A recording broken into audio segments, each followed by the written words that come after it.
temos agora o professor Manuel Antunes, que é presidente do Fórum de Pessoas e Organizações e é também professor do ISCSP, e o professor Joel Dutra, né, que é professor da FEA-USP e diretor de Recursos Humanos da Universidade. Né. Ambos os professores têm uma longa trajetória, tanto de estudos na área de recursos humanos, quanto de prática de recursos humanos, junto ao mercado, e eles vão nos falar sobre os desafios e oportunidades da gestão de pessoas em países lusófonos, agora focando, né, Brasil e Portugal, porque ontem foram os países da África. Né? Não dava para colocar todos no mesmo painel, então colocamos a África de um lado e agora os outros dois continentes, a Europa, né, e o continente aqui americano, ok? Então, vamos dar início com o professor Manuel. A moderadora vai ser a... eu, na realidade, queria que ela fosse a debatedora, entendeu? Mas ela disse que não tem muita coragem de debater com o professor Joel Dutra, não é? Então. Mas, veja bem, é só porque ela foi aluna do Joel. Essa foi a questão, né? Então, vamos aliviar o papel da Mafalda, né? E vamos deixá-la como moderadora. Tá? Se é que os dois vão... Mas eu acredito que vai haver aqui uma discussão entre o Manuel e o Joel. Eu acredito que vai haver uma interação. E aí eu quero ver, Mafalda, você moderando a discussão dos dois. Como é que vai ser isso? Ok? Então, cada um tem em torno mais ou menos de uns 20 minutos para fazer as suas apresentações, para não atrasarmos muito o almoço e depois a parte da tarde. Então, professor Manuel, por gentileza, esteja à vontade. Bom dia, gente.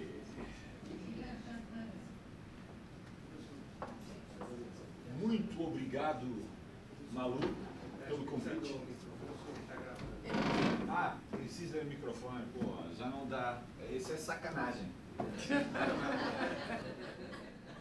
Baciro só falou guineense, falou em sotaque do Brasil. E agora, Portugal vai seguir o mesmo diapasão.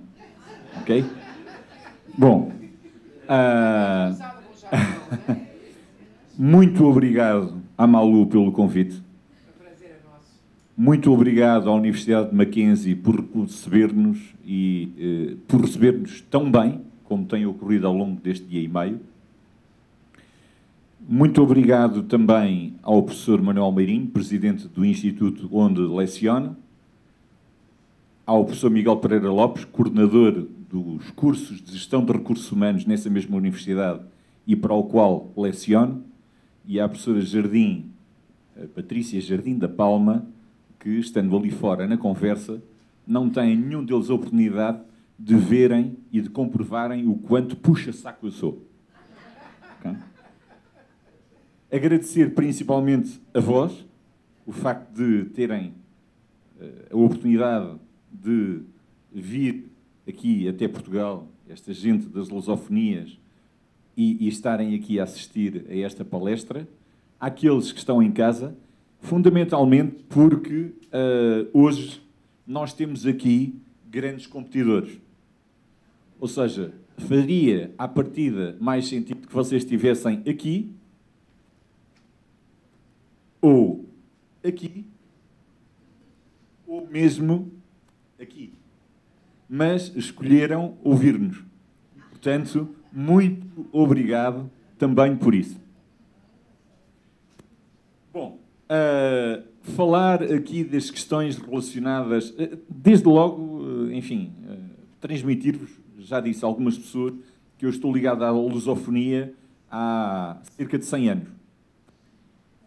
Tendo eu 47, como é que posso estar ligado à lusofonia há cerca de 100 anos? É muito simples, porque os meus avós, paterno e materno, emigraram para Moçambique, na altura uma colónia portuguesa, um nos anos 20 e outro nos anos 30. E quando ontem, a determinada altura, falávamos em termos sociais da capacidade que os portugueses tiveram de se misturar com os povos colonizados, na altura, o meu avô materno é um desses bons exemplos. Portanto, eu conheço uma parte da minha família, a outra desconheço, mas todos nós imaginamos. E, portanto, esta breve introdução também para dizer o quê? Que, quando eu venho falar de desafios e oportunidades da gestão de pessoas em Portugal, estes desafios e estas oportunidades não são indissociáveis daquilo que se passa no mundo globalizado onde vivemos. Nós estamos cada vez mais iguais uns aos outros. E, portanto, significa que nós, da lusofonia, somos cada vez mais parecidos uns com os outros. E sobre isto, de facto, apesar desta transformação e das consequências positivas que ela traz, resultantes de um mundo que muda e muda a uma velocidade cada vez maior, isto tem que estar ali perto para mudar. Não está a funcionar. Ok. O que é que, em termos transversais, sucede neste momento? Desde logo, temos tendências que são comuns às várias partes do globo. Desde logo, questões de alterações climáticas e escassez de recursos. Nós, em Portugal, neste momento, vivemos uma escassez muito grande de água. Há vários meses que não chove, ou chove muito de vez em quando, pouquíssimo, e os jornais de hoje, de Portugal, os jornais eletrónicos, apontam para possibilidades de aumento do custo da água e aumento do custo da eletricidade. O CEO da empresa nacional, da maior empresa nacional de distribuição de energia, diz, bom, ainda não chegou a altura de o fazermos, mas chegará com certeza. Vejam o que se passa com os tufões, com os furacões, que passaram a ser cada vez mais regulares e o impacto que isso tem. Depois, eu se perco muito tempo aqui a passar slides, às tantas... Não. Tenho é que vir aqui para cima, que é uma coisa que eu não gosto, diga-se de passagem. Bom, outra situação transversal é a questão das mudanças, das alterações demográficas e sociais. Felizmente, com uma esperança média de vida cada vez maior, a aumentar, e estamos a falar em termos de padrão, sabemos que existem países onde ela é menor e noutros onde é maior, todavia é transversal o aumento médio da vida das pessoas. E com tudo o que isso traz em termos de consequências para a sustentabilidade da segurança social dos países em todo o mundo e, fundamentalmente, para uma questão que tem que ver, eu reformo-me com 60, 63, 65, 67 no máximo, e o que é que vou fazer nos próximos 15, 20 anos? Porque a partir do momento em que a esperança média de vida aumenta, em que em muitos países, e isso sucede, por exemplo, em Portugal, quando alguém parte com 71 ou 72 anos, nós comentamos uns com os outros, epá, era tão novo. Há 30 anos atrás, uma pessoa com 70 anos era idosa. Hoje, com 70 anos, quando algo sucede de menos bom, diz, era tão novo.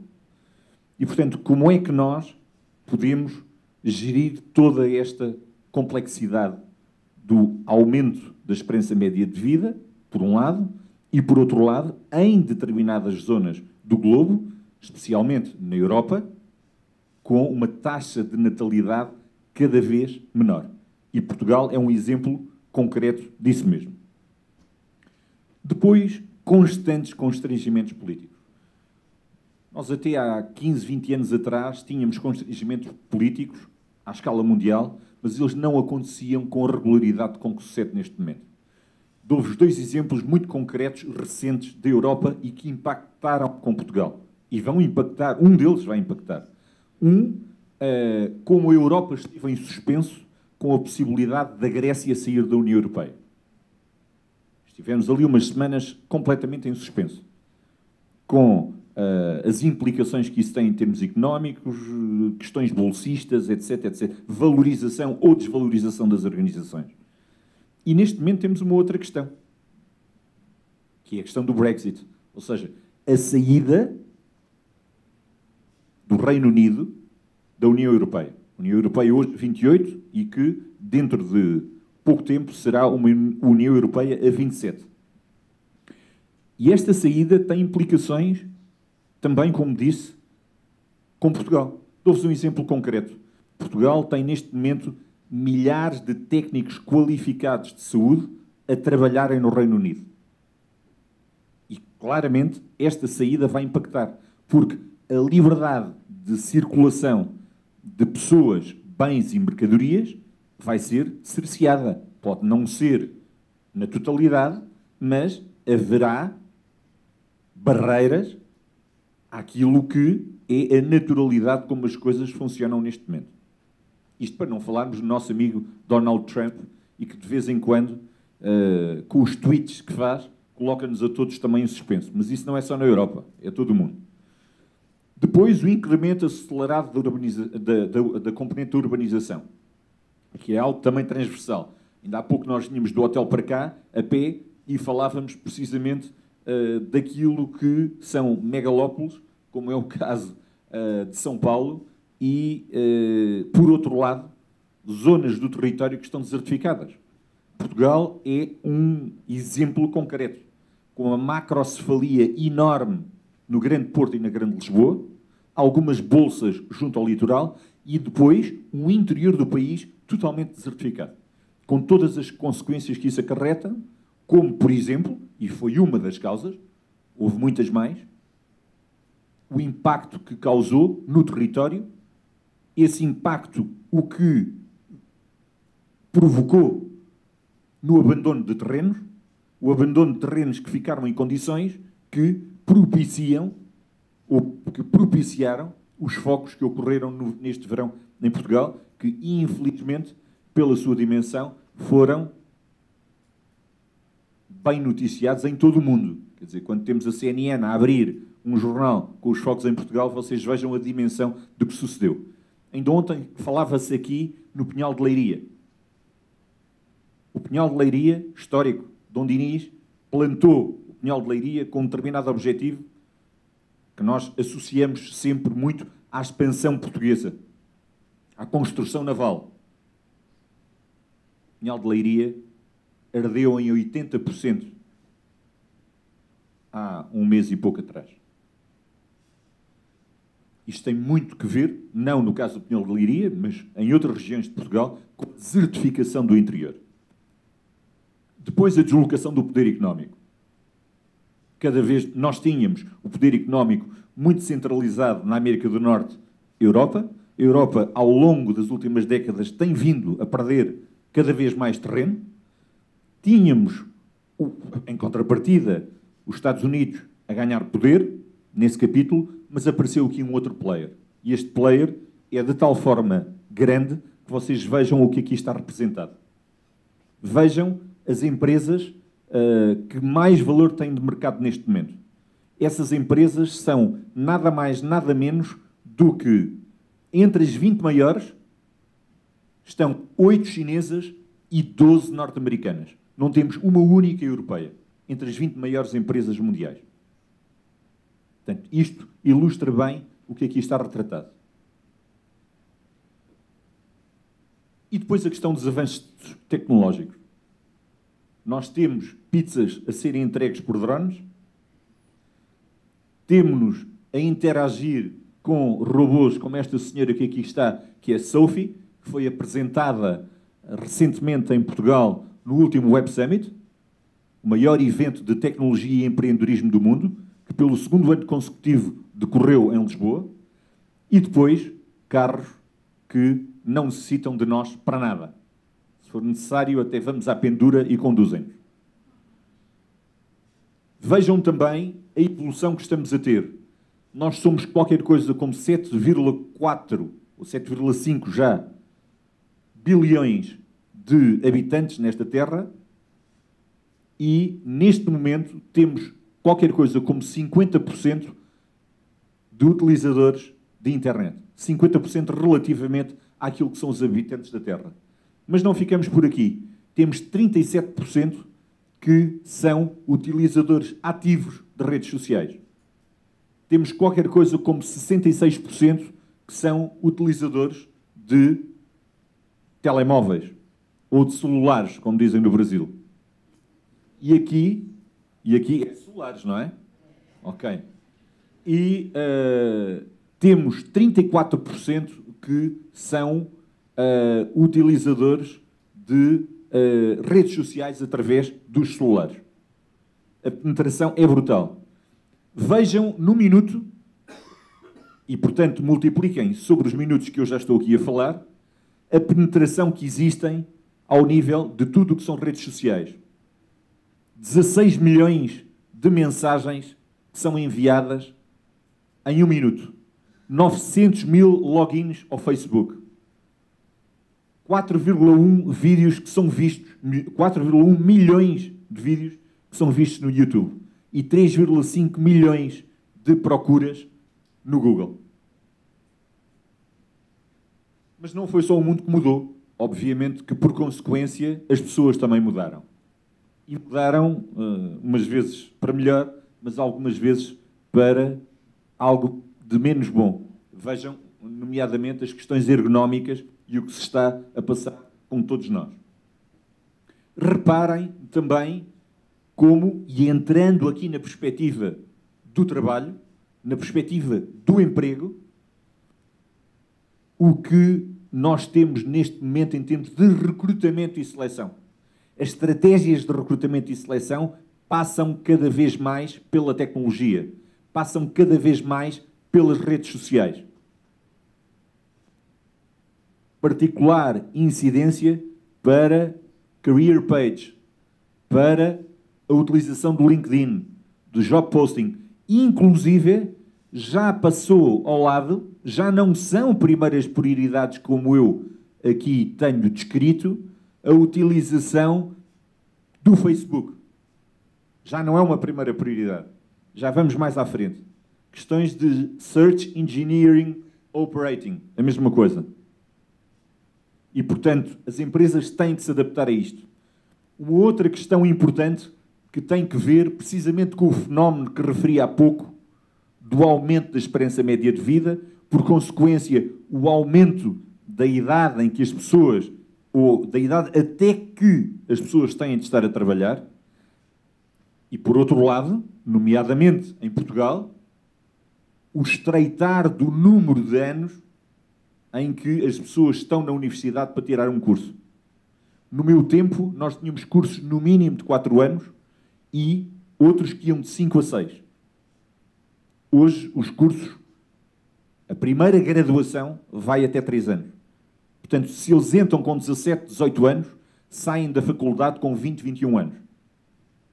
Nós saíamos, sendo muito bons alunos, a maior parte com 22, outros com 23.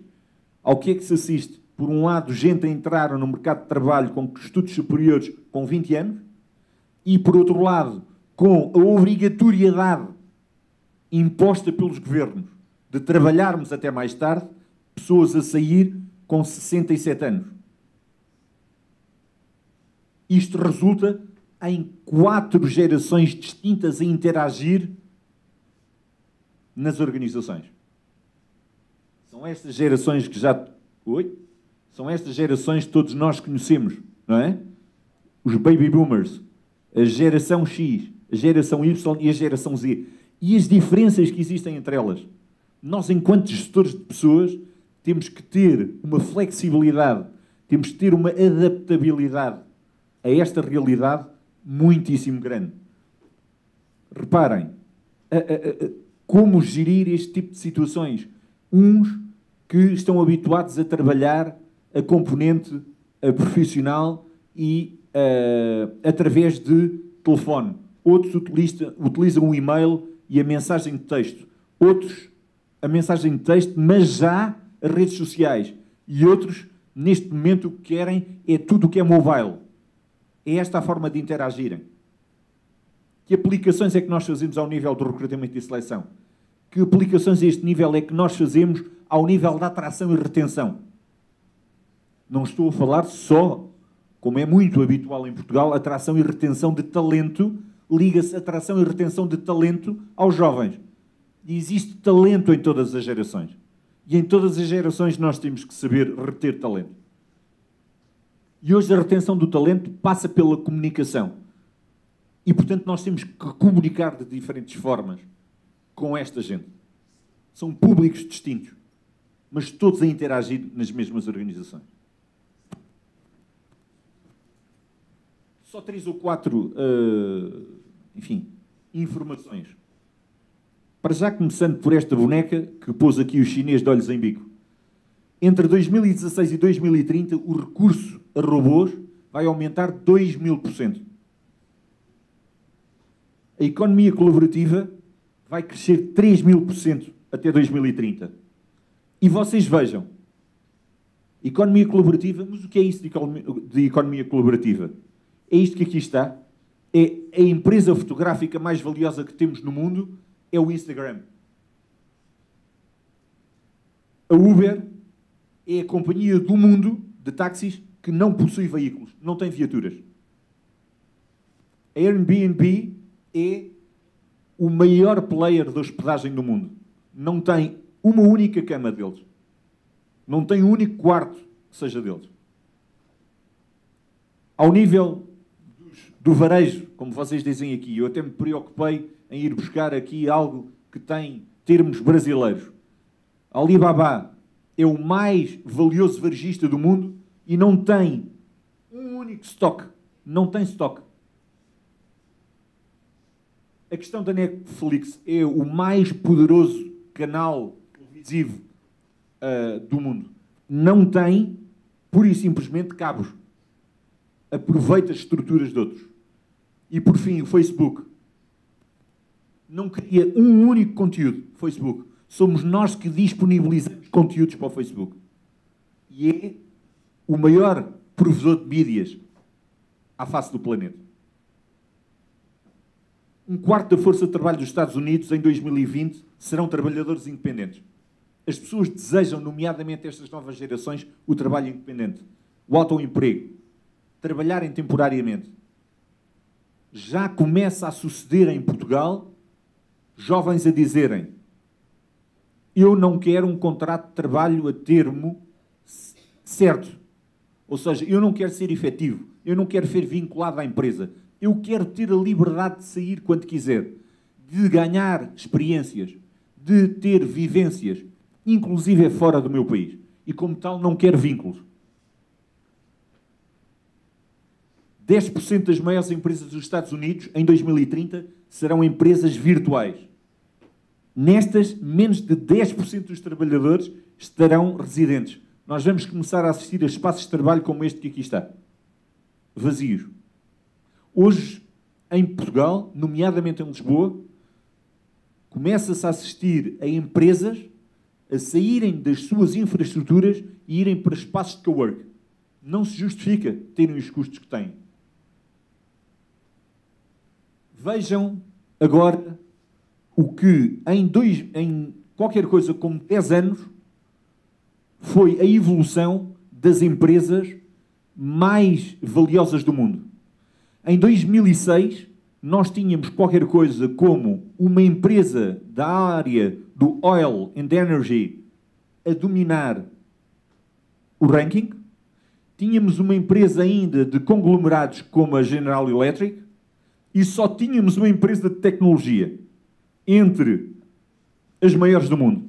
10 anos depois, e portanto isto credibiliza aquilo que nós vimos atrás, 10 anos depois, nós temos qualquer coisa como 5 empresas da área tecnológica como aquelas que têm maior valor e só temos uma da área de oil and energy, a norte-americana ExxonMobil. Algumas conclusões do relatório de Future of the Jobs do Fórum Económico Mundial. A mudança da economia mundial vai ser, ou melhor, já está a ser, para uma base robótica. estaremos na presença da quarta revolução industrial. 35% das competências consideradas mais importantes, à data do estudo, o estudo foi feito em 2015, apresentado em 2016, portanto, no espaço de 5 anos, 35% das competências terão mudado. E mais, que competências é que serão mais procuradas? Em primeiro lugar, solving problems, a capacidade de resolver problemas. O segundo, o pensamento crítico. E em terceiro, a criatividade. Agora, digam-me lá se isto não é uma oportunidade para os países lusófonos. É claramente uma oportunidade, porque isto são soft skills que nós temos. E aquilo que o mercado atual e futuro vai procurar são soft skills. E vocês vejam, em 2015, o ranking dos 10 skills mais necessários em termos de mercado de trabalho. E aquilo que está apontado para 2020. O crescimento da criatividade do 10º lugar para o 3º, a inteligência emocional, que não estava no ranking, aparece em 6º, e surge ali também a flexibilidade cognitiva. Isto é um estudo precisamente vindo daquele Future of the Job. Os temas considerados mais urgentes à escala global: liderança, gestão do talento, questões ligadas ao comportamento e à cultura e tudo aquilo que diga respeito ao planeamento da força de trabalho. Planeamento estratégico da força de trabalho. Mas, para nós profissionais de recursos humanos, para nós profissionais de pessoas, para nós que temos pessoas sob a nossa responsabilidade, fundamental o estudo e as conclusões do estudo da Boston Consulting Group de 2016, que desmistifica tudo aquilo que se vai fazendo ainda na maior parte do mundo. As empresas que mais investem nos seus recursos humanos são aquelas que melhores resultados económicos ou financeiros atingem. E o que é que uma empresa, normalmente, quando entra em dificuldades, faz, em primeiro lugar? Despedir pessoas. Não é aí que está a solução. Também pode ser, mas não é aí que está. Mas mais, a preocupação em terem pessoas que liderem e que não se limitem a gerir pessoas. Gerir é algo operacional.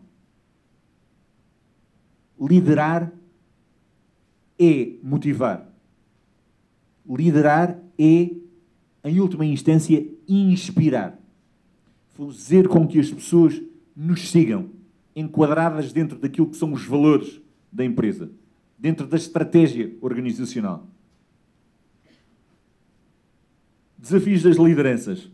Tendo em conta todo este contexto, liderar equipas virtuais em contextos multiculturais. Eu gostava de explicar cada uma destas situações, mas tenho ainda que ir a Portugal e já tenho menos de 5 minutos. Estabelecer relações de confiança com pessoas de backgrounds diferentes. Por outro lado, motivar utilizando as tecnologias de informação com eficácia. E também recorrer a diferentes estilos de comunicação. Haveria muito para dizer sobre cada um destes pontos. E, portanto, o papel dos líderes passa fundamentalmente neste mundo volátil, incerto, complexo e ambíguo que nós vivemos, passa fundamentalmente por ter a capacidade de responder aos desejos e às ambições individuais de cada um dos liderados, de cada uma das pessoas que temos sob a nossa responsabilidade. E Portugal também está a mudar. Portugal está a mudar. Portugal tem 25 empresas, neste momento, que são líderes mundiais nos respectivos setores de atividade. Isto é algo que, inclusive, muitos portugueses não sabem. E temos empresas de grande dimensão e outras de menor dimensão. Temos empresas antigas e temos empresas que têm escassos anos.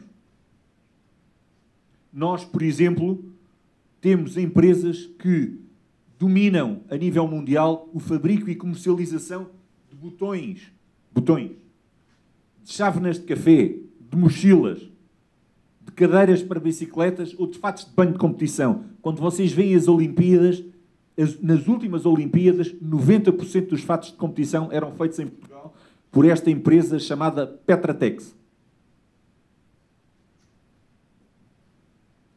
Mas o mundo é hoje assim como ali está, como eu lhe retrato, e sempre foi. Enquanto uns choram, outros vendem papéis. Lenços de papel, fundamentalmente. E vendem lenços de papel porquê? E porquê é que Portugal está neste momento a vender lenços de papel? Portugal tem tido um incremento enorme na atividade turística nos últimos 4, 5 anos, com especial preponderância nos dois. E porquê é que eu faço esta analogia relativamente ao incremento do turismo em Portugal? Porque Portugal beneficiou de 3, 4 fatores. Um primeiro, as companhias low cost terem passado a viajar para Portugal. Um segundo, o Porto de Lisboa ter começado a ser primeiro ponto de passagem e agora inclusive é ponto de partida e ou de chegada dos maiores navios de cruzeiro do mundo.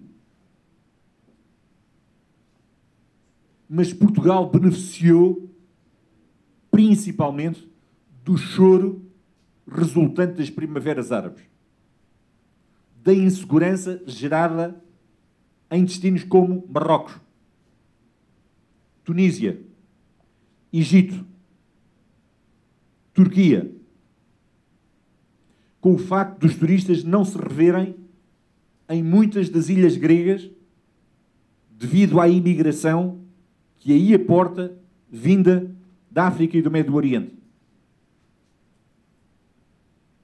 Há falta de reconhecimento do próprio povo francês relativamente ao seu país. Ao perigo que correm quando vão passar férias a Marselha ou a Nice. E, portanto, Portugal beneficiou de tudo isto. E é um dos bons exemplos que nós temos neste momento a nível mundial de que, enquanto uns choram, outros vendem lenços de papel. Aqui está o retrato das companhias aéreas low cost, dos navios. Portanto, tempos de grande incerteza e transformação são simultaneamente tempos de grandes oportunidades. Dar-vos conta muito rapidamente de um estudo levado a cabo pela associação a que eu presido, ao qual responderam 846 profissionais portugueses.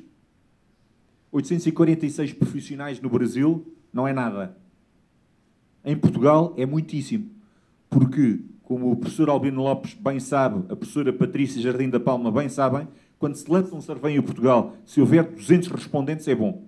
Nós tivemos 846 profissionais de gestão de pessoas, não só profissionais da área de recursos humanos, coisas diferentes, pessoas que têm pessoas sob a sua responsabilidade, desde CEOs até middle management, passando por diretores das mais diversas áreas, a dizerem-nos qualquer coisa como isto.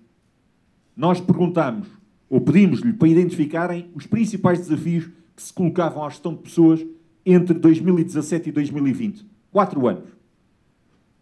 Conhecer o grau de importância e depois dissemos, sim senhor, então, se esses são os desafios que você acha que são os mais importantes, na sua opinião, a sua empresa está preparada para fazer face a esses desafios? Está preparada para responder a esses desafios?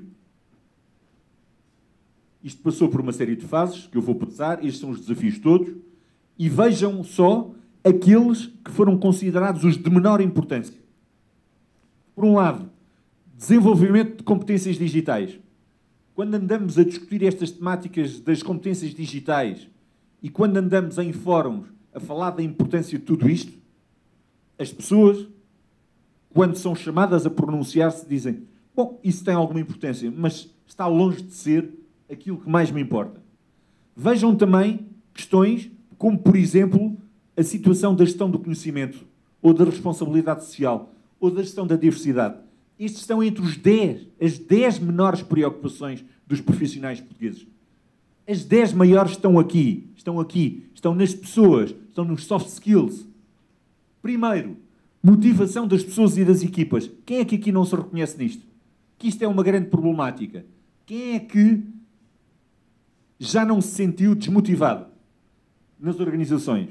Depois, cultura de equipa. Não se tem cultura de equipa, não se trabalha o trabalho em equipa, passa a redundância. Competências da liderança de topo. Temos que dar competências à liderança de topo, não as têm. Mas também competências da gestão operacional, da gestão intermédia. Estas são as grandes preocupações dos profissionais portugueses. andam à volta do keep it simple, do que é básico, e não de afabulações e daquilo que é tecnológico. Tem impacto, sim senhor, mas não é essa a principal preocupação.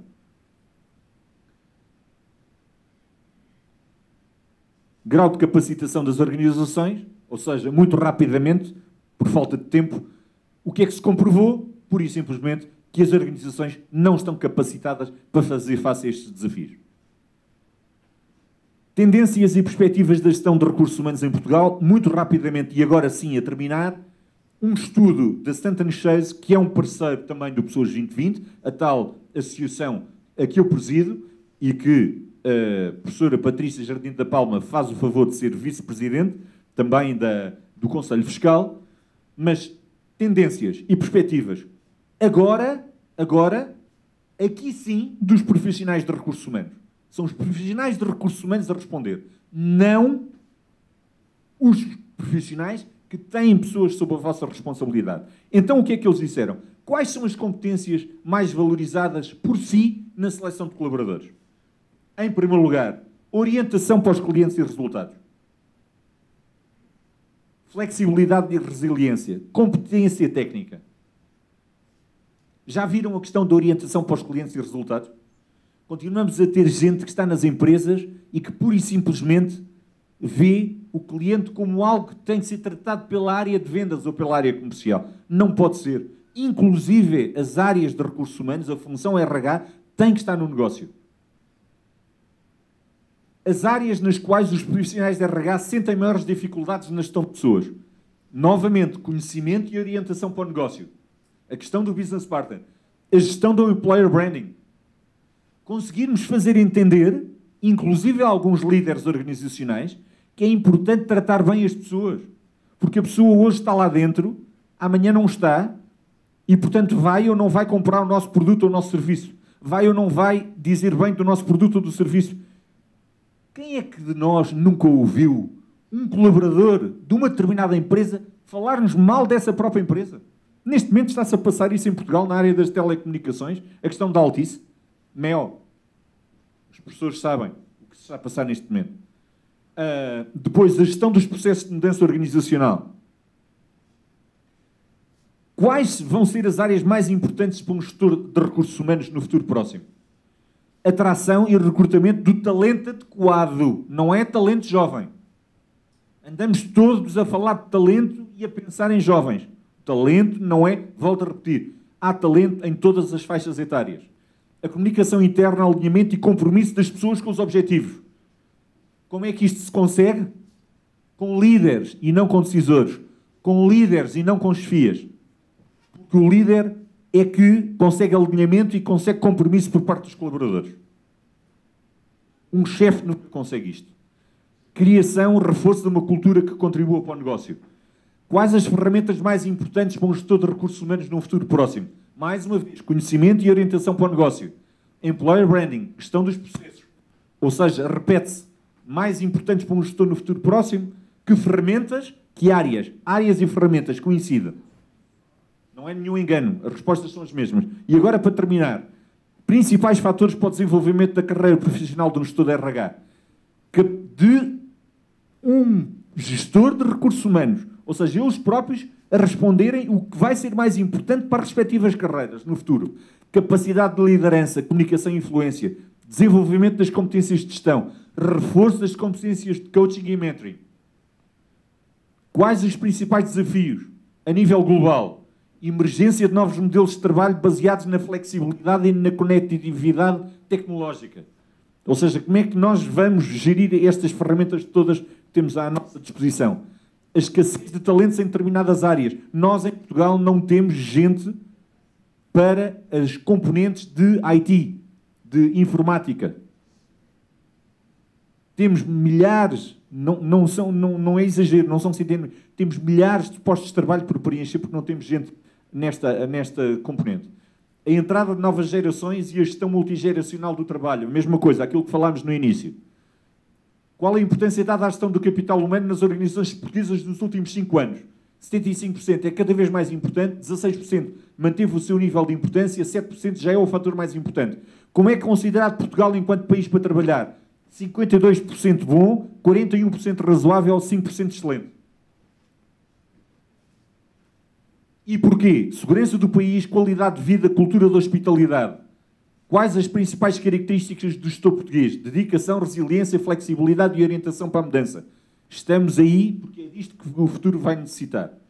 Bom, tenho de terminar e deixo-vos aqui com um excerto de pessoa, na intensidade, e que é a melhor forma de eu exprimir estes 2 dias, este dia e meio, neste momento, de partilha convosco. É que, de facto, o mais importante não está no tempo que as coisas duram, mas sim na respectiva intensidade.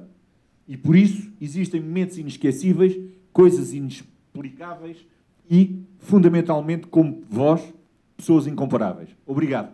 Bom, muito obrigado pela oportunidade e parabéns pela realização do Congresso, né? É um evento trabalhoso, envolve muita dedicação, né? E é um prazer, uma satisfação estar aqui com os senhores. Obrigado.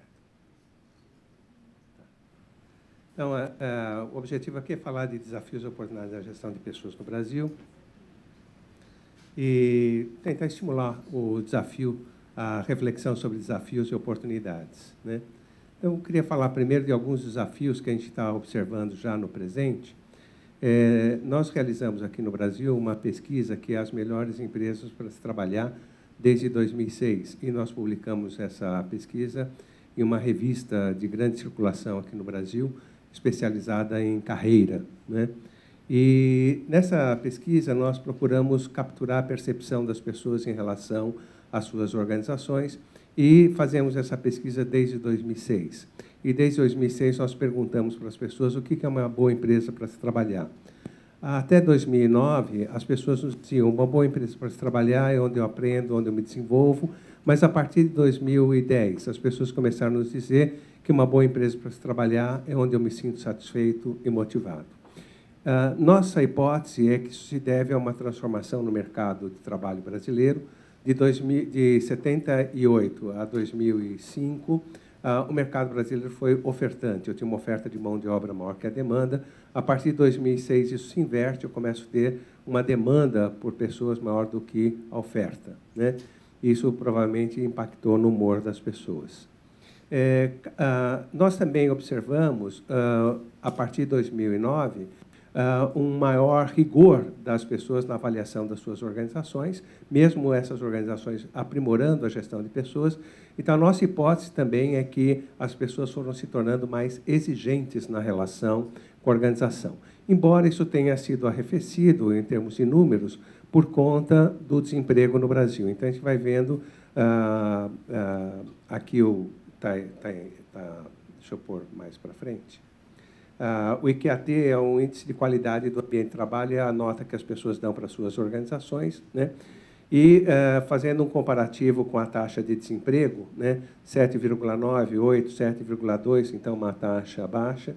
E a partir de 2016 a gente vai subindo, 10,9, 13,7 foi o pico de desemprego aqui no Brasil, né? E a nota dada para as empresas subiu, né? Por conta do desemprego. Mas isso mascara uma realidade, e nós estamos vivendo aqui uma realidade de contexto, de conjuntura. É muito provável que a gente volte a um crescimento e a uma diminuição do desemprego, e é muito provável que as pessoas voltem a dar notas muito baixas para suas organizações. Então, a gente tem uma realidade que é o mercado de trabalho mais exigente, né? Outra questão importante é também a questão geracional. Nós fomos percebendo, já no começo dos anos 2000, que as nossas marcas geracionais eram diferentes da Europa e dos Estados Unidos. Não havia pesquisa sobre o tema aqui no Brasil. Nós fizemos essa pesquisa de 2007 a 2011 e, de fato, constatamos que as marcas nossas aqui no Brasil são diferentes. A minha geração é dos baby boomers, ela é coincidente. A geração X no Brasil, ela se alonga até 85. A partir de 86, nós temos uma nova geração, uma geração que aparentemente já traz características da chamada geração Y e da nova geração, geração Z ou geração milênio, né?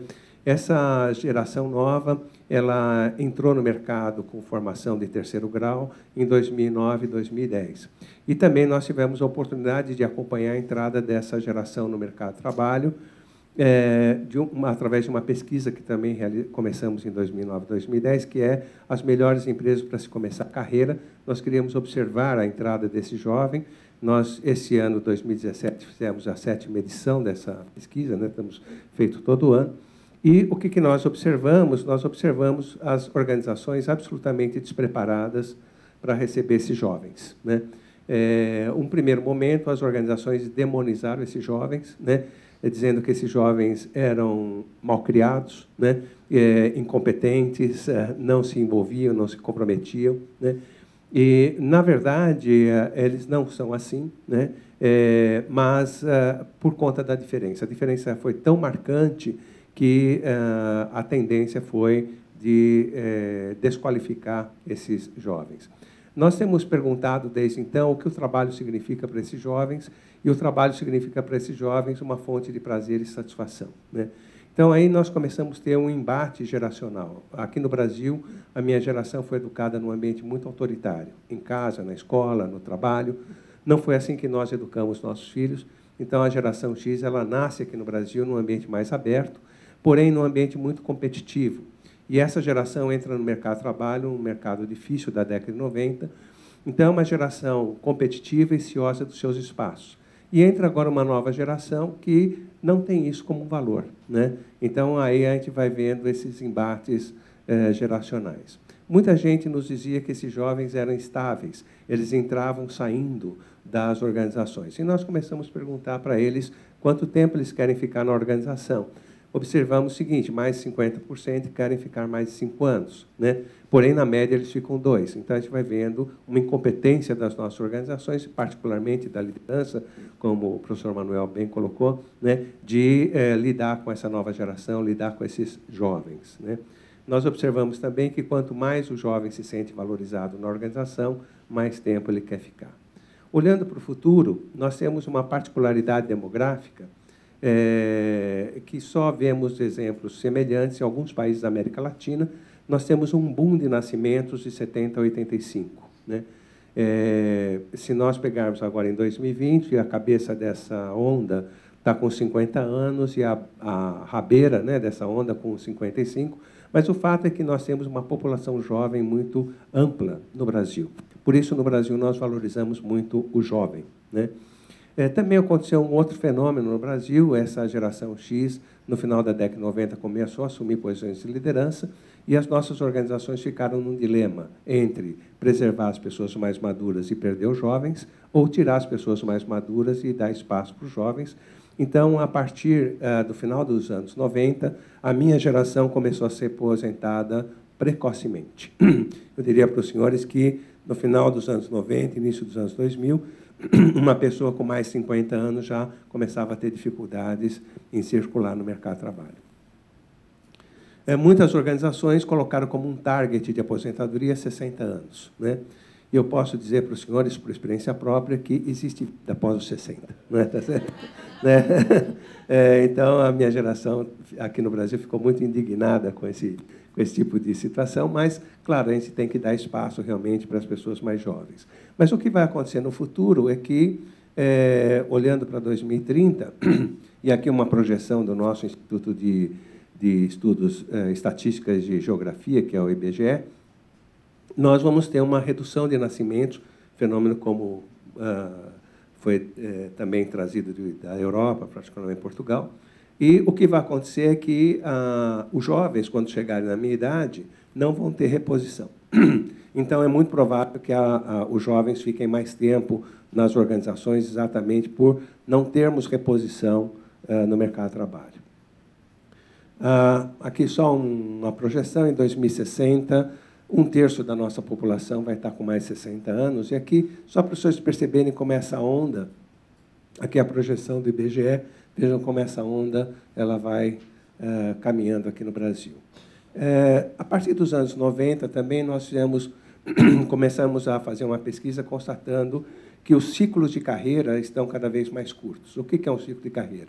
A pessoa vai se desenvolvendo, chega num momento, ela adora o que ela faz, mas ela não vê mais perspectivas, não vê mais desafios, né? A minha geração, esse ciclo era de 20 a 25 anos, nós estamos chegando na aposentadoria e fechando o ciclo. Agora, a geração X aqui, no Brasil, tem um ciclo de 15 a 18 anos. Esse pessoal está fechando um ciclo aos 40 anos. Isso está gerando já alguns problemas nas empresas brasileiras, porque nós temos pessoas muito jovens que já fecharam o ciclo, pessoas jovens que já bateram com a cabeça no teto, né? E, ao mesmo tempo, nós vamos encontrar essas pessoas muito despreparadas para fazer as suas transições de carreira. Então, esse é um fenômeno que tende a se acentuar. Aqui é uma especulação. Acreditamos que essa nova geração que está entrando no mercado venha a ter um ciclo de 12 a 15 anos, aí é uma especulação. A minha geração é a geração X, isso é dado de pesquisa, de acompanhamento de biografias, né? Outro dado que foi também apontado, nós estamos vivendo mais, e esse é um dado interessante da realidade. Nós vamos estar vivendo no Brasil com várias gerações ao mesmo tempo, e cada vez mais intenso nos próximos anos, né? Outro aspecto é o impacto da tecnologia. Nós acompanhamos a entrada da inteligência artificial, computador cognitivo, Big Data, né, no Brasil, a partir de 2 setores, né? As 2 portas de entrada no Brasil foram o setor de medicina e o judiciário. Nós achamos, inicialmente, que o computador iria substituir o trabalho humano. Não foi o que aconteceu. Na verdade, o computador vem atuando de forma complementar ao trabalho humano, não substituindo, né? Assistimos, o ano passado, à entrada do computador cognitivo no setor financeiro de atacado. Este ano, nós estamos acompanhando a entrada do computador no setor financeiro de varejo, né? E o fenômeno se repete, não substituindo, mas complementando, né? Então, aparentemente, essa é a tendência do uso da tecnologia aqui no Brasil, mas que vai impactar muito a organização do trabalho. Um outro aspecto interessante, a gente vai vendo no Brasil uma mudança de humor em termos de valor, né, desse equilíbrio entre vida e trabalho, né? Nós acreditamos que um aspecto determinante disso é essa nova geração que está entrando no mercado de trabalho. Nas nossas pesquisas qualitativas, nós fomos observando uma relação de amor e ódio entre a geração X e essa nova geração. Amor, porque você vê um jovem disposto a fazer uma coisa que você nunca teve coragem de fazer, e ódio pelo mesmo motivo, né? Então, de qualquer maneira, a gente acredita que isso vai gerar essa relação ambígua, né, com essa nova geração, provavelmente vai gerar uma influência, né?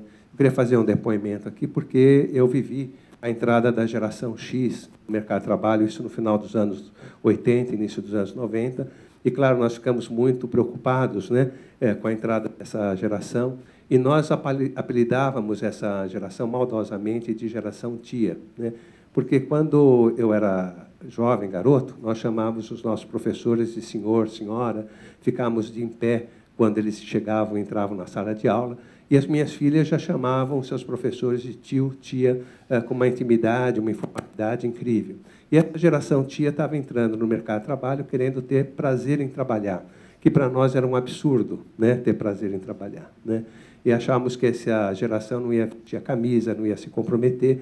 Então, nós nos autodenominávamos geração do dever, e a geração tia, geração do prazer, uma geração que não ia dar certo no mercado de trabalho. E, ao longo da década de 90, essa geração nos ensinou, né, a ter prazer em trabalhar, a se expressar através do trabalho. Então, nós temos, na década de 90, uma grande transformação cultural no mercado de trabalho brasileiro, e nós acreditamos que a gente vai viver a mesma coisa agora, né? Velho. Boa. É isso mesmo.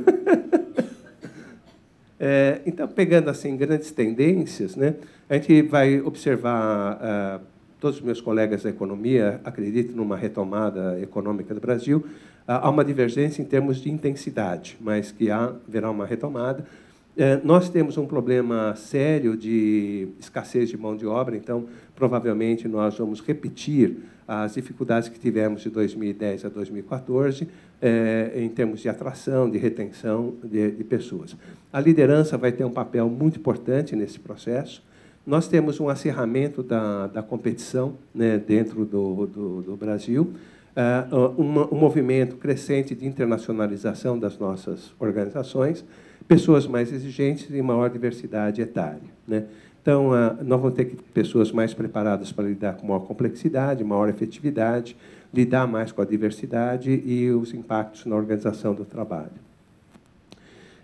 Eu queria trazer para os senhores também uma investigação que a gente vem fazendo aqui no Brasil, que é o seguinte: na literatura americana, quando você fala de gestor e líder, a ideia do gestor é a pessoa que trabalha a parte burocrática da gestão, o líder é a pessoa que inspira, que motiva.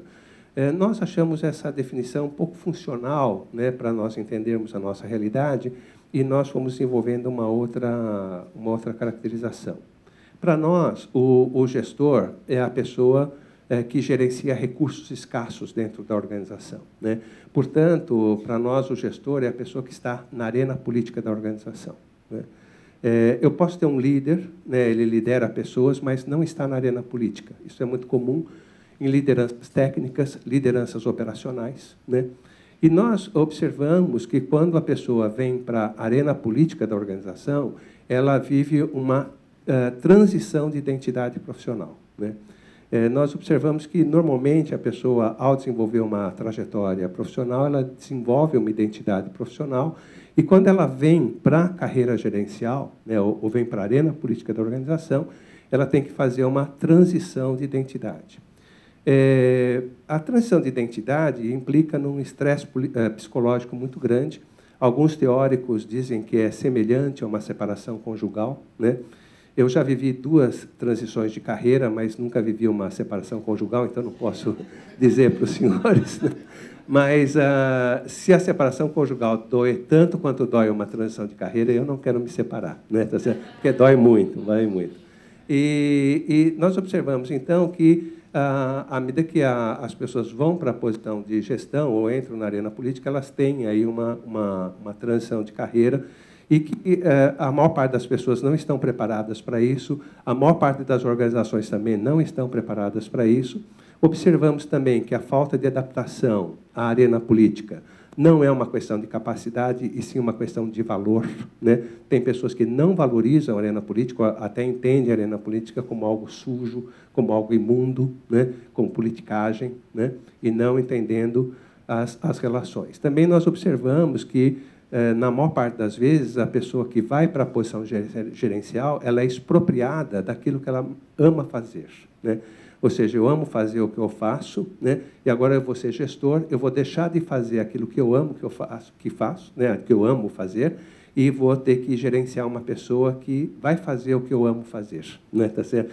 Então, é um castigo muito grande, né? Nesse sentido, muitas vezes, a pessoa ir para a carreira gerencial, né? As pessoas não se dão conta disso, né? E é muito comum nós observarmos nas nossas organizações pessoas que saem de uma função técnica ou de vendas e não constroem uma identidade gerencial. Elas não conseguem se consolidar numa nova identidade, trazendo grandes problemas para ela, para a organização e para as pessoas que ela gerencia, né? A arena política, normalmente, é uma disputa de recursos escassos, orçamento, investimento, espaço físico, massa salarial, né? Também nós temos investigado o desenvolvimento de líderes aqui no Brasil, e nós observamos que a grande deficiência da nossa liderança no Brasil não é de conhecimento técnico, porque, tradicionalmente, a liderança ou a gestão é ocupada por pessoas que têm legitimidade técnica. A nossa liderança, ao longo da década de 90, a primeira década de 2000, fez cursos de MBAs de gestão, então são bons, conhecem, pelo menos, os instrumentos de gestão. A grande deficiência da nossa liderança é comportamental. Isso também nós sabíamos quando começamos a pesquisa, mas ficamos surpreendidos quando nos deparamos com a seguinte informação. Para nós, a grande debilidade da nossa liderança era em relação à delegação, e vimos que a grande debilidade é em relação à diversidade. O nosso líder tem muita dificuldade de lidar com a diversidade, né? delegação é um problema, o nosso líder não se comunica com a sua equipe, mas uma coisa também nos surpreendeu. A nossa liderança tende a trabalhar em silos, em feudos, tem baixo estímulo a uma atuação cooperativa, né? Isso acontece no mundo inteiro, mas no Brasil os índices estão muito acima da média de outros países, né? Então, é um ponto de preocupação e tem um impacto muito grande na eficiência das organizações. Também, nós estamos fazendo essa pesquisa no início dos anos 2000, quando o Rancharão publicou o livro dele, Leadership Pipeline. A gente queria ver também se isso era verdade no Brasil. A gente verificou que sim, né? Os problemas que ele estava apontando na literatura, na experiência dele, coincidiam, né, com as nossas experiências aqui no Brasil. E o que o Rancharão diz? A pessoa faz bem alguma coisa, ela é convidada para liderar, ela vai continuar executando, colocar as pessoas em volta dela, ajudando ela a executar, ela vai ter muita dificuldade de delegar, né? Aí ela aprende, ela vira um gerente tático, aí ela vai liderar pessoas que lideram pessoas, mas ela vai continuar tratando os seus subordinados como executores, né? Tem grandes dificuldades de trabalhar interfaces. Quando vai para o nível estratégico, ela deve estar se relacionando mais com os stakeholders, mas, na verdade, ela continua ainda muito voltada para dentro. Todas as nossas pesquisas mostraram, em todas as empresas que nós investigamos, um nivelamento por baixo, né? Tanto empresas privadas como públicas, o pessoal de nível estratégico fazendo muita coisa do tático, pessoas do tático fazendo muita coisa do operacional, né? E daí, claro que as pessoas ficaram chocadas quando nós apresentamos isso, não concordavam, mas a gente mostrou os dados de pesquisa, o pessoal aceitou. Mas aí nós percebemos que isso gerava muito pouco impacto nas pessoas. As pessoas, ok, puxa, e daí? Mas aí nós fizemos um outro trabalho, que foi analisar biografias de pessoas que saíram do nível operacional das empresas para o nível estratégico. A gente observou o seguinte fenômeno. A pessoa sai do nível operacional, vem para o nível tático, e ela traz um montão de tranqueiras, um montão de entulhos, né, junto com ela, porque aquilo dá identidade para ela, né? Só que a gestão dessa pessoa, o diretor dessa pessoa, cobra dela aquelas atividades operacionais, ou seja, há um reforço por parte da organização. Nós percebemos o seguinte: se a pessoa fica aqui, ela fica numa situação aparentemente cômoda, mas ela não se desenvolve, né? Ela só vai se desenvolver se ela conseguir se consolidar na posição gerencial. Se ela conseguir se consolidar na posição gerencial, ela tem condições de ampliar o seu espaço político, né? Quando a gente fez essa pesquisa da ampliação do espaço político, meus colegas me disseram, bom, se ele está ampliando o espaço político, ele está roubando de alguém, porque alguém está perdendo, né? E daí a gente não tinha pensado nisso, a gente voltou às nossas bases, né? E a gente foi verificando que não, a maior parte dos nossos entrevistados, na verdade, eles tinham construído novos espaços políticos a partir de interfaces com pares, com clientes, né? Só que a gente observou o seguinte, que esses processos são parcerias que você faz com pessoas com boa reputação dentro da organização. Então, nós fomos verificando que dificilmente uma pessoa que não se consolidou na sua posição, ela consegue ampliar o espaço político. E nós fomos verificando também que, quando você pensa em ascensão, quem vai ter mais chances de ascensão para um novo degrau de complexidade são pessoas que têm mais espaço político, né? Normalmente, nos processos acessórios, uma coisa que nós observamos é o quanto que essa pessoa é reconhecida pelos seus pares, o quanto essa pessoa já tem trânsito entre os pares do chefe, né? Só uma pessoa com maior espaço político é que consegue ter esse tipo de trânsito, né? Então, a gente vai vendo que a pessoa, no mesmo nível tático, né, ela pode estar em diferentes situações, né? Não consolidada, posição consolidada, compreensão de espaço político e já chegando no degrau seguinte, né? Eu deixo aqui também o meu e-mail para a gente, se quiserem ter esse material. Eu não sei se a gente pode distribuir também, está à disposição dos senhores, tá bom? Queria agradecer muito a oportunidade de conversar com os senhores. Obrigado.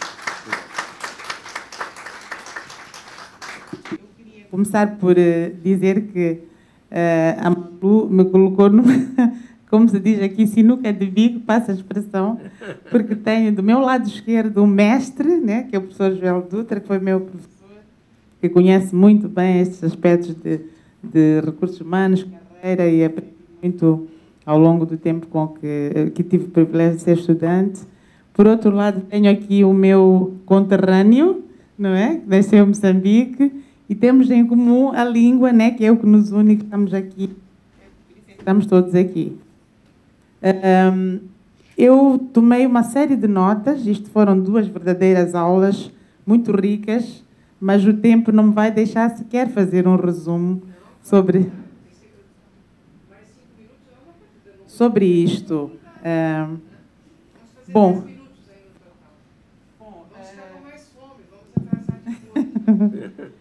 começando, vou pontuar assim alguns aspectos que eu registrei como super interessantes. O professor Manel Antunes começa por dizer que falou das questões que a questão da longevidade nos traz enquanto gestores de recursos humanos, que é um fenómeno que não só está a acontecer em Portugal, mas também no Brasil, que o professor falou.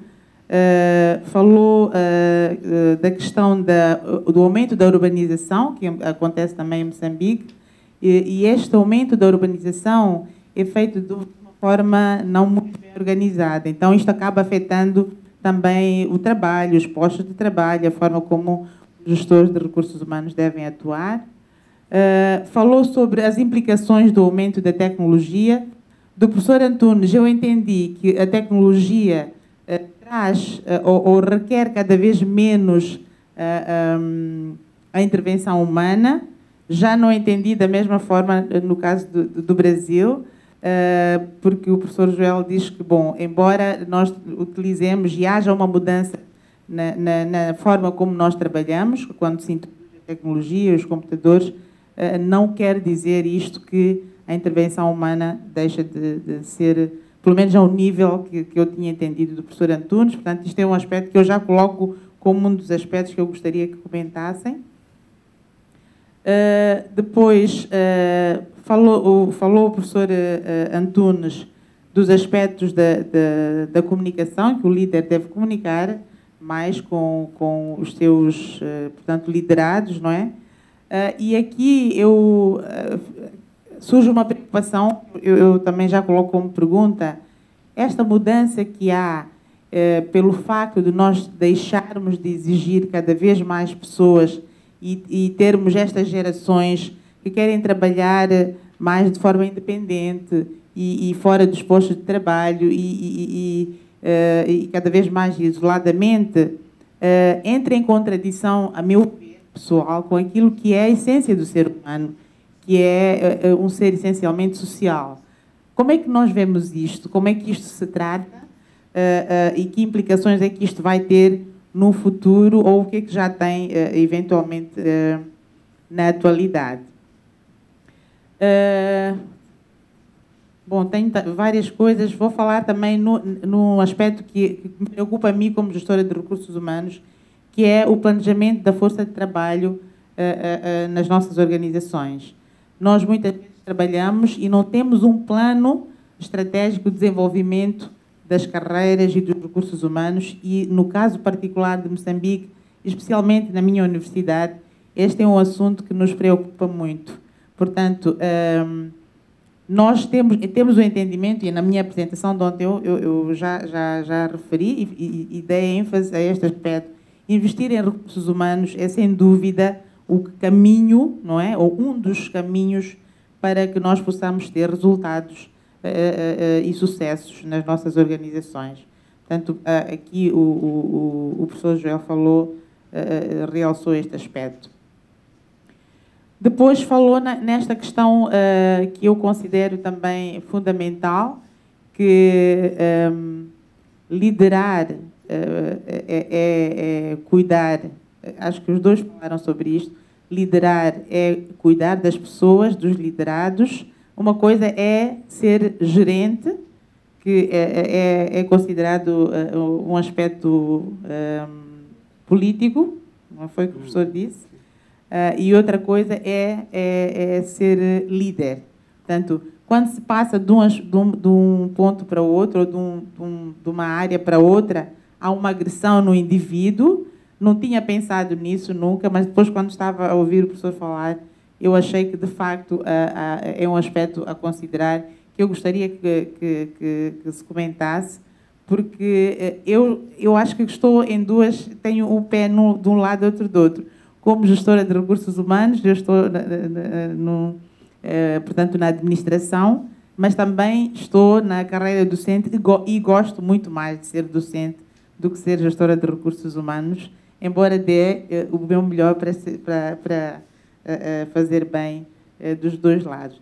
Pois já há aqui uma série de aspectos que consideraram sobre as diferentes gerações, que eu não vou entrar no detalhe, fiz aqui as minhas anotações, mas temos pouco tempo, então o que eu queria fazer era passar a palavra para os professores e depois para a plateia, para que falassem sobre este aspecto, essencialmente, da liderança, da diferença em que existe entre ser líder de gestor de recursos humanos e ser, portanto, líder de recursos humanos e gestor de recursos humanos, ser político e ser administrador ou gestor de recursos humanos. Eu acho que este, para mim, foi a coisa que mais me provocou, que mais me suscitou portanto, interesse em ouvir dos dois. E passar depois a palavra à plateia. Muito obrigada e peço perdão por ter tentado fazer um resumo muito reduzido, mas não há tempo para isso. E eu queria agradecer o privilégio de estar no meio de duas pessoas aqui de grande renome. Muito obrigada.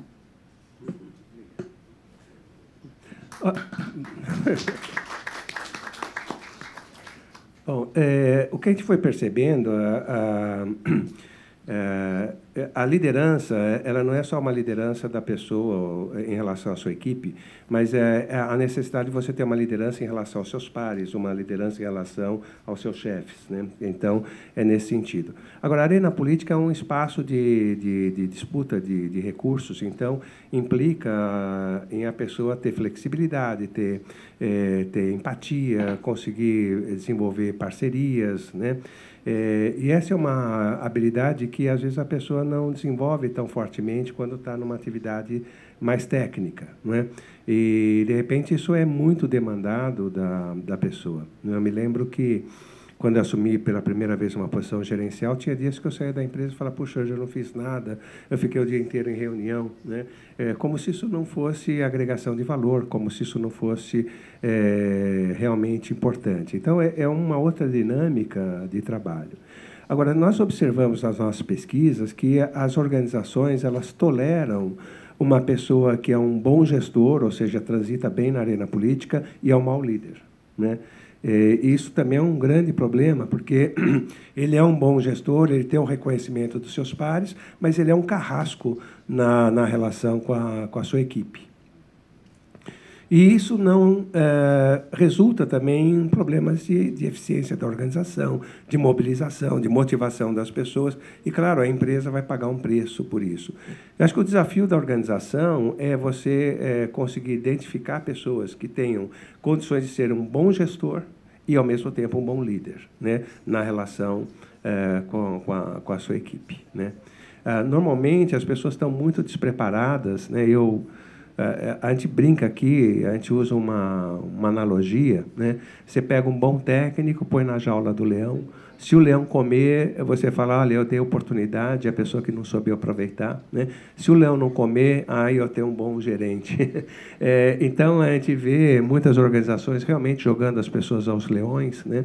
E sem exatamente essa preocupação. Eu vejo as empresas que vêm investindo em estruturar o processo sucessório, exatamente essa preocupação, buscar pessoas vocacionadas para a arena política, expô-las à arena política antes de colocá-las numa posição de gestão, né? E aí você se assegura, ou tem mais critério em colocar as pessoas na posição de gestão dentro da organização. Obrigada, professor.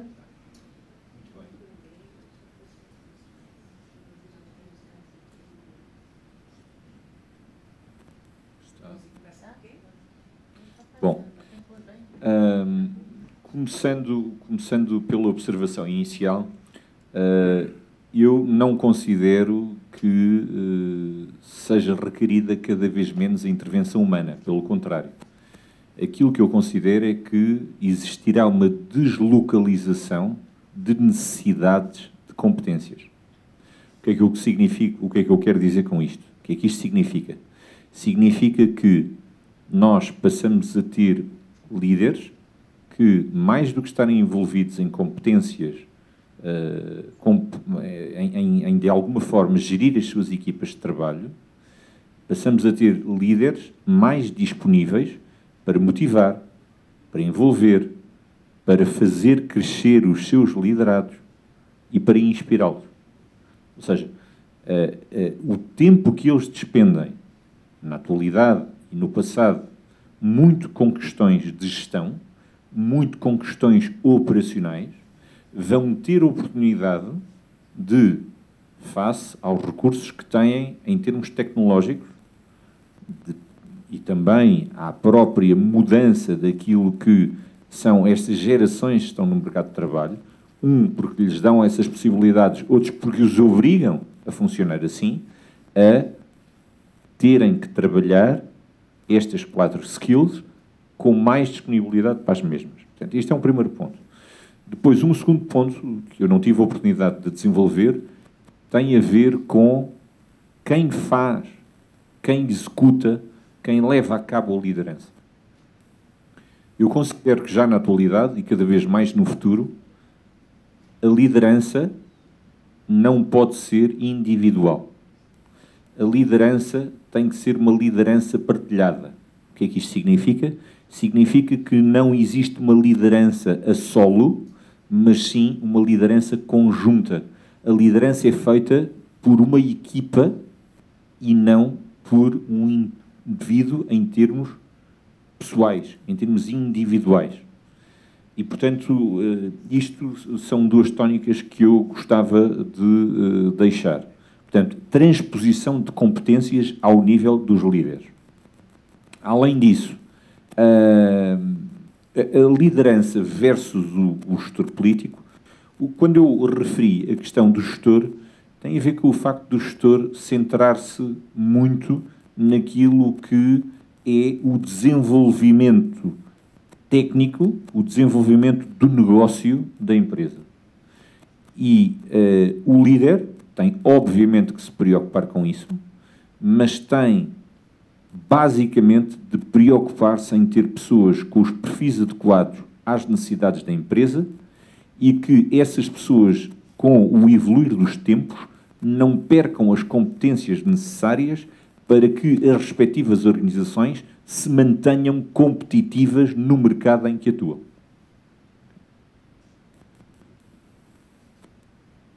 Bem, obrigada. Alguém da plateia, por favor, quer colocar? Posso falar? Bom, em primeiro lugar, quero dar os parabéns a todos. Muito obrigada de facto, pelas 2 excelentes apresentações que os 2 professores fizeram. Acho que foram muito elucidativas daquilo que são os principais desafios que nós encontramos ao nível dos recursos humanos e da própria gestão de recursos humanos. Obviamente, diferentes, mas complementares, muito complementares e muito completas. Agradecer também por isso. Eu não vou falar tanto da realidade brasileira, até porque não conheço tão bem, naturalmente. Vou falar um bocadinho mais da realidade portuguesa.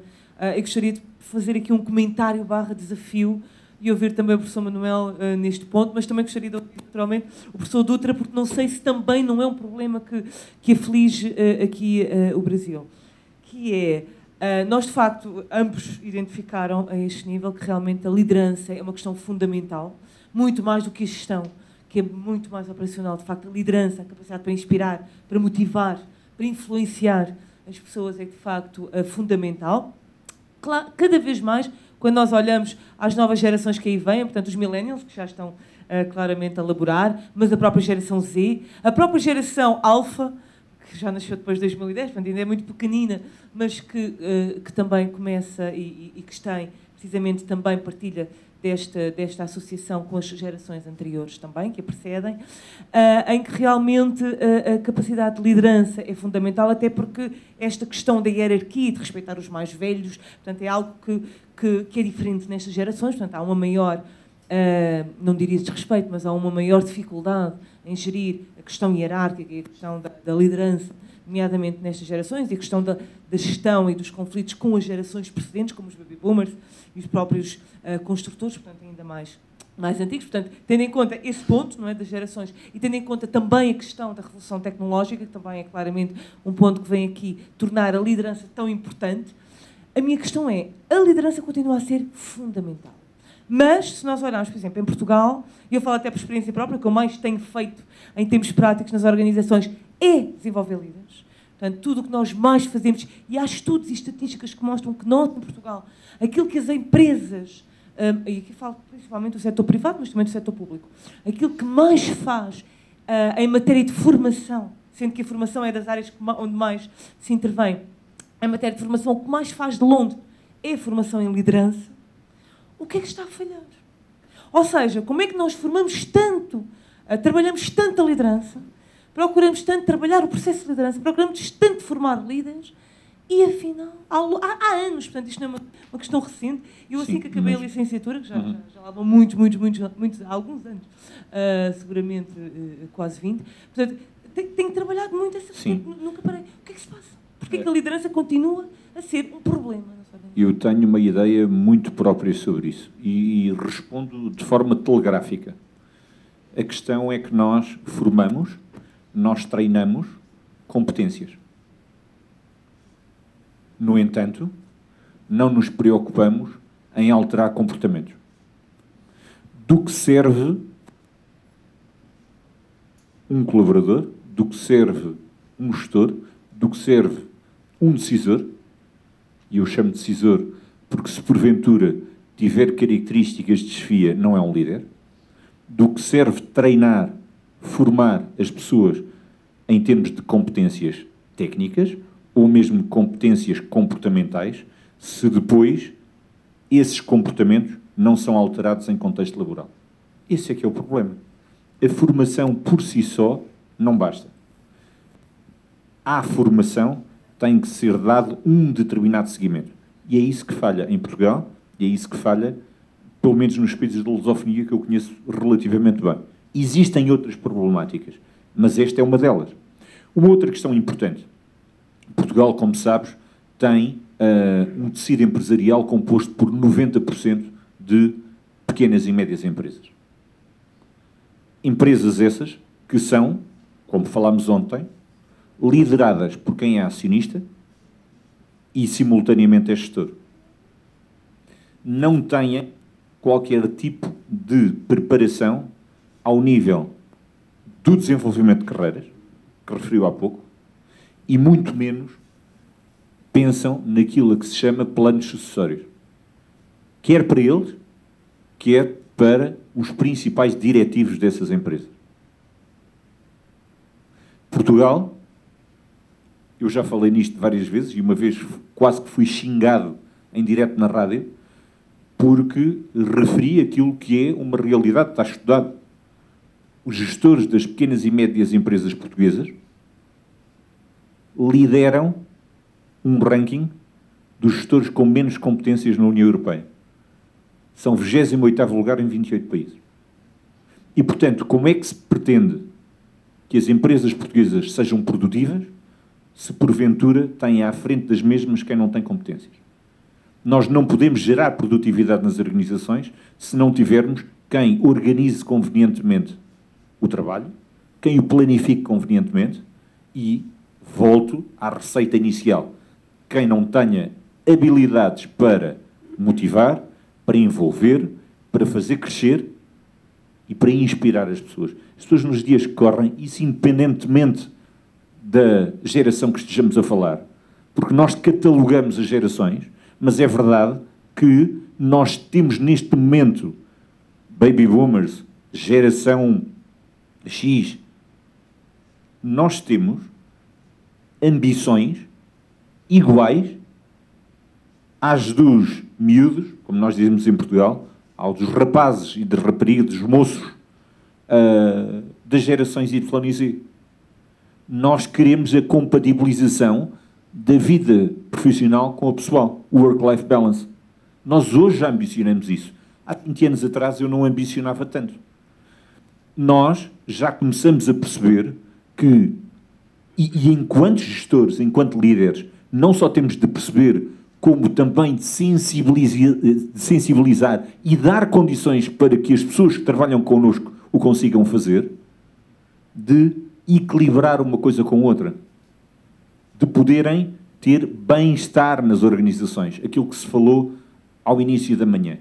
E isso é uma atribuição do líder. Por último, dizer também e recordar aquilo que faz parte do relatório da Boston Consulting Group.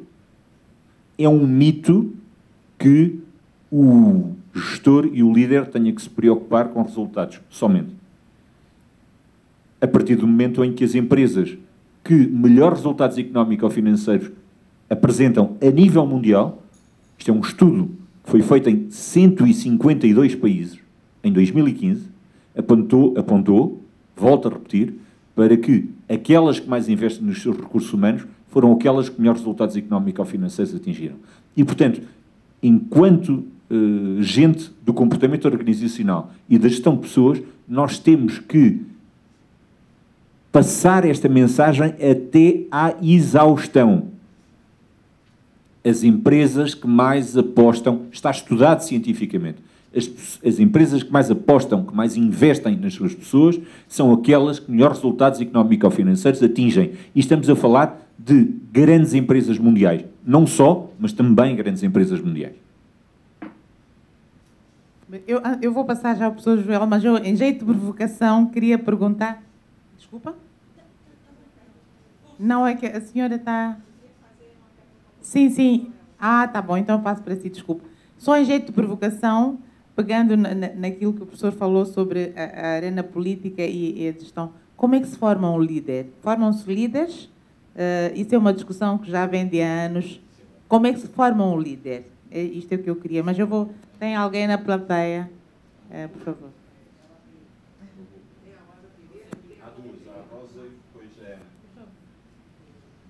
Ok, muito obrigada.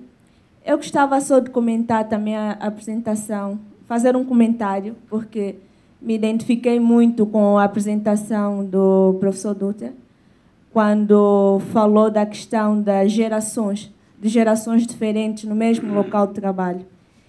Eu comecei a trabalhar numa universidade onde fui estudante. E chegou a um ponto em que eu passei a ser professora, mas os meus colegas de trabalho, todos foram meus professores. E então olhavam para nós com uma questão dizendo, uma vez aluno, sempre aluno.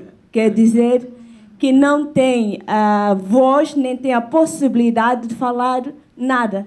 Tem que se submeter e ouvir apenas porque eu fui seu professor, você não tem que falar nada. É mais ou menos assim. E também querem que o perfil seja adequado não às necessidades da organização, mas às necessidades do gestor. E muitas das vezes ouve-se mesmo a palavra eu quero que seja assim e fim de conversa, porque eu fui teu professor e acabou-se. Obrigada. Obrigado.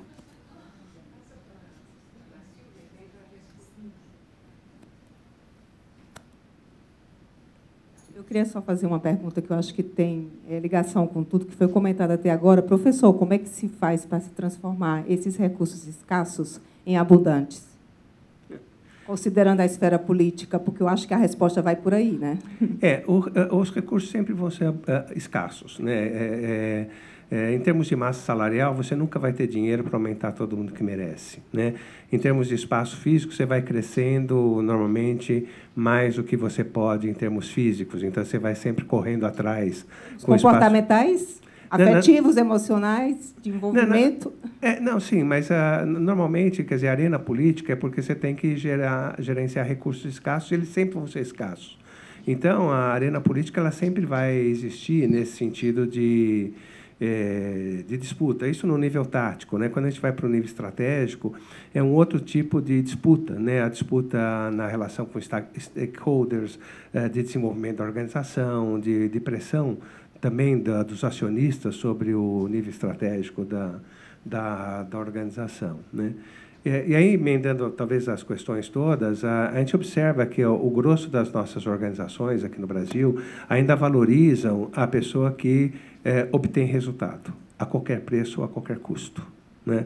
E acho que isso é que vai deformando também a nossa liderança e quem que você escolhe, né? Já que você escolhe uma pessoa capaz de gerar resultado a qualquer preço, a qualquer custo, né? Algumas empresas começam a acordar para a necessidade do como, né? E, naturalmente, isso começa a mexer nos filtros através dos quais você escolhe a liderança e desenvolve a liderança, né? Então, eu acho que tem uma questão anterior, quem é que eu estou escolhendo para ser líder dentro da minha organização, né? Qual é esse perfil, né? Eu acho que essa é uma primeira questão que a organização tem que se colocar, né? E, na verdade, a hora que você está escolhendo uma liderança, você está definindo o futuro da organização, né? Quem que eu estou escolhendo, né? Nós observamos uma mudança de comportamento leve nas empresas brasileiras a partir de 2010. Isso retrocedeu com a crise econômica que nós vivemos, mas eu acredito que é uma questão de tempo das organizações perceberem, como o professor Manuel bem colocou, que essa é uma questão intimamente ligada à produtividade, à lucratividade da organização. A hora que eu me fixo no que e esqueço como, eu embico a empresa ou direciono a empresa para o curto prazo, né? Se eu quero uma organização que cresça, tenha perspectiva de longo prazo, eu preciso me deter no como. Eu preciso valorizar como as pessoas obtêm os resultados, né? E aí, a hora que eu me detenho no como, a questão que o professor Manuel trouxe, que é a questão comportamental, ela ganha evidência, ela ganha mais luz. Também um outro dado, a gente, na primeira década de 2000, a gente pesquisou os que a gente chamava de escola de líderes nas nossas escolas, universidades corporativas, né? E a maior parte delas se dedicava exatamente a desenvolver nas lideranças conhecimento de gestão. Pouco, quase nada de comportamento, quase nada nessas habilidades comportamentais, né? Então, esse também é um outro ponto de desvio, né, da própria formação, né? Como é que eu estou investindo na escolha, na formação, no desenvolvimento dos meus líderes. Não, acho que foi. Eu, com certeza, me respondia à sua pergunta no que diz respeito à formação de líderes. Eu tenho uma ideia muito própria, que é uma ideia controversa. Eu defendo que existem pessoas que, por mais formação, treinamento que tenham, nunca serão líderes. Existem outras que, olhando, estando com elas, nós não imaginamos que possam vir a ser líderes e têm lá, no seu fundo, características para tal. Têm que ser desenvolvidas. Eu julgo que a problemática das lideranças e dos erros de casting que existem fica a dever-se fundamentalmente a quem escolhe determinados elementos para certas posições organizacionais. E a escolha é preponderante desde logo porque sucede muito que um determinado falhanço de um líder numa organização surpreende a muita gente. Mas como é que falhou? Se foi um indivíduo que apresentou tão bons resultados na empresa X, como é que falhou na empresa Y? Há aqui um fator que é primordial. Nós, quando pretendemos recrutar e ou selecionar quem quer que seja um elemento para a liderança de um departamento, para a liderança de uma determinada empresa, ou um simples operário, nós temos que definir o perfil que necessitamos. E esse perfil tem de estar de acordo com a visão, a missão os valores da empresa. E, na sequência disso, com os objetivos e a estratégia definida para tal. É a partir daí que se começa a construir aquilo que se chama o perfil de um determinado colaborador. E o líder não pode ser diferente. Primeiro ponto. Segundo ponto, a fase de acolhimento, integração e formação ou treinamento inicial. É primordial para qualquer trabalhador, para qualquer colaborador, e inclusive para quem vai ser líder organizacional.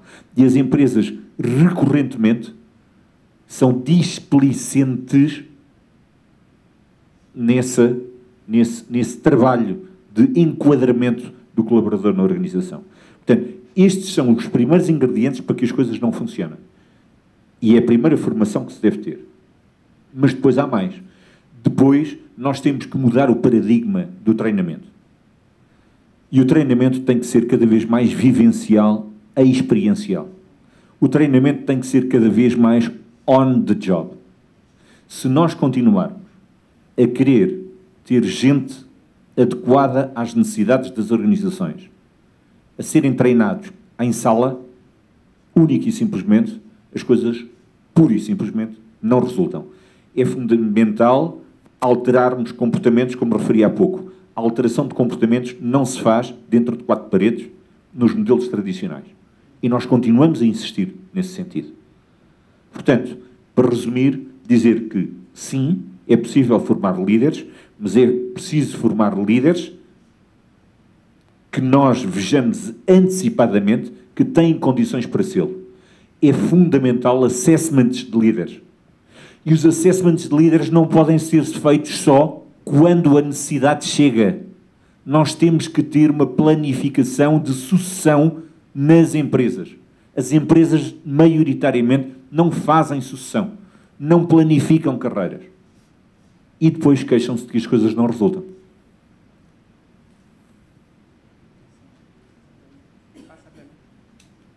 Pronto, olha, muito obrigada. Nós, infelizmente, temos sempre a limitação do tempo, não é? A discussão está interessantíssima, mas já temos o tempo finalizado. Então, eu passo a palavra a Malu e agradeço mais uma vez as brilhantes aulas que nos recebemos dos professores. Muito obrigada.